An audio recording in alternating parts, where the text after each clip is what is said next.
ایک عیسائی مسلمان دونوں جھگڑا کر رہے ہیں، غوث اعظم گزر رہے ہیں، جھگڑا ہو رہا ہے۔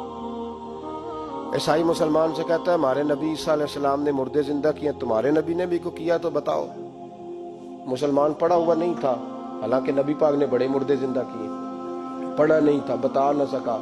غوث اعظم کے کان میں آواز گئی تو جا کے عیسائی کا بازو پکڑ کے جھنجھوڑا، فرمانے لگے کیا کہا تم نے؟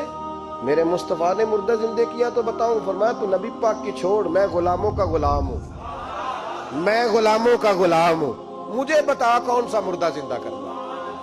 تو چھوڑ حضور کی بات نہ کر، میں غلاموں کا غلام ہوں، مجھے بتا کون سا مردہ زندہ کرنا ہے۔ پرانی قبر پہ لے گیا، کہنے لگا جی اگر نہ ہوا تو؟ غوث اعظم فرمانے لگے جو تو کہے گا وہ میں کروں گا۔ تو کہنے لگے اگر ہو گیا تو؟ اگر تو غوث اعظم کہنے لگے نہ میرے خانقاہ پہ جھاڑو دینا، نہ میرے برتن مانجنا، نہ میرے گھر کا سودا لانا، اگر زندہ ہو گیا تو بس میرے نبی کا کلمہ پڑھ جانا، بس میرے رسول کا کلمہ پڑھ جانا۔